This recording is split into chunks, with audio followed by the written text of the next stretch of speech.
Visibility within the atmosphere is a crucial parameter for pilots and aviation in general. Meteorological optical range, MOR, or more commonly METVIS, is described as the greatest horizontal distance at which a dark object can be recognized by an observer with normal eyesight. Alternatively, if it is dark, which lights of specified candle power can be seen. This may sound confusing, but put simply, it is the ground visibility as reported by an accredited observer, usually aided by instrumentation. In effect, our value for visibility is a measure of the atmospheric clarity or obscurity.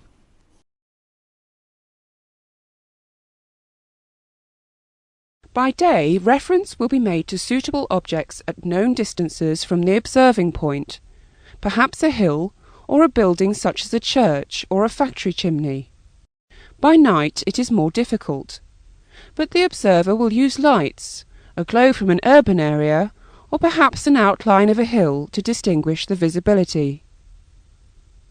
There are also two instruments that will help. Gould's visibility meter uses a glass slide incorporating a graduated filter and a distant light which has a known intensity. The slide on the meter is adjusted until the light is just no longer visible. On the scale, a figure can be read off for the METVIS. More commonly these days, we can use a transmissometer, which works both by night and day. A photoelectric cell gives a value of the obscuration based on a short sample distance of the atmosphere. The disadvantage of the system is that the sample is very small compared with the aerodrome, and it will not pick up, for example, a fog bank sitting a short distance away. For this reason, readings from automated sites should be treated with caution.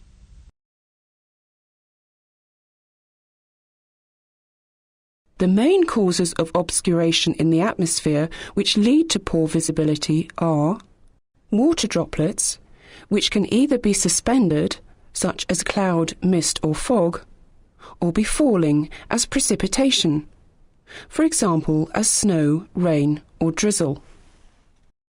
Alternatively, when solid particulates are present in the atmosphere, then the visibility will also be reduced. For example, dust, smoke or sand. We can also have a combination of solid matter and water droplets, sometimes referred to as smog.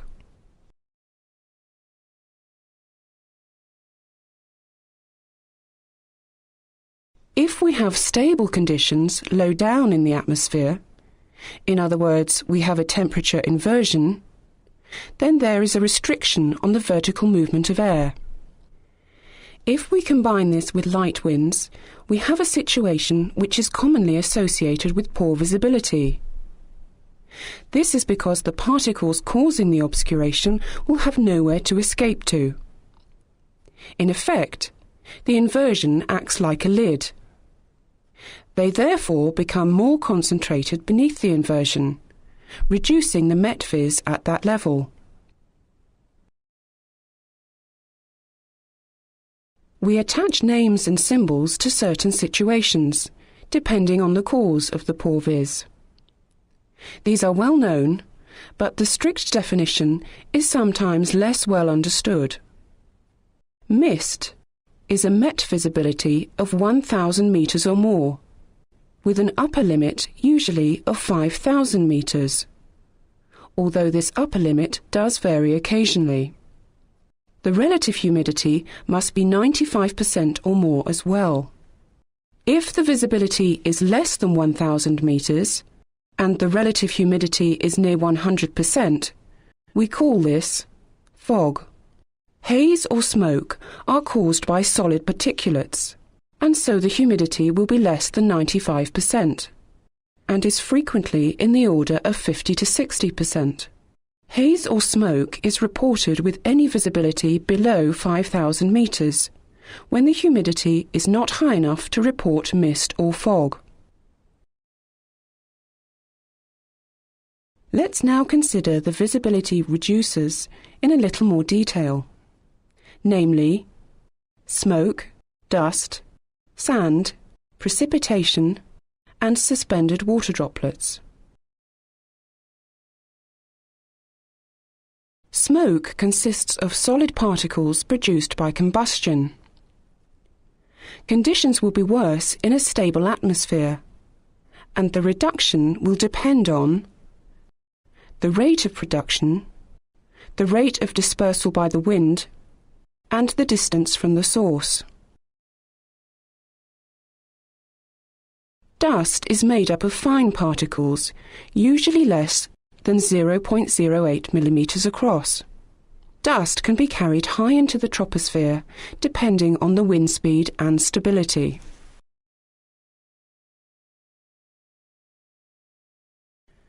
Sand consists of particles with a diameter of between 0.08 and 0.3 millimeters. Having a greater weight than dust, sand tends not to be lifted to great heights within the atmosphere. Dust and sandstorms can occur with the correct surface conditions. Strong winds are required, usually in excess of 20 knots at the surface, and so they are more common through the day, due to the diurnal variation of wind. The visibility in these phenomena is usually well below 1,000 meters.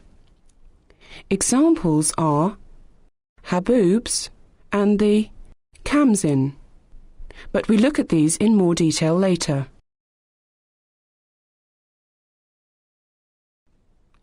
These solid particulates we have discussed have an affinity with water. They act as hygroscopic nuclei on which water vapour will condense. Smoke is particularly good at this, and so fog is also more likely to form when there is a smoke source in the vicinity, if the other necessary conditions are present.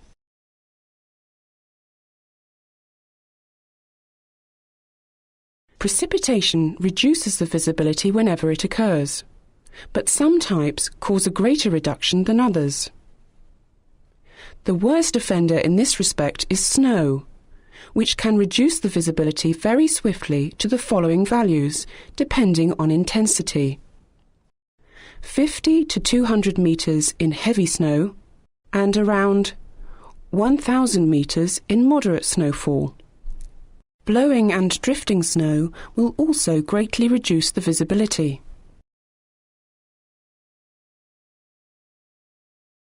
The reduction of the Met visibility in rain will also depend upon its intensity.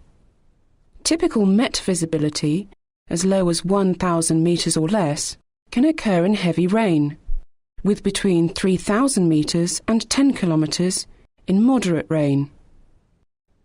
Drizzle can reduce the visibility to a greater extent than rain, due to the large number of drizzle droplets present. Somewhere between 500 and 3,000 meters is not uncommon.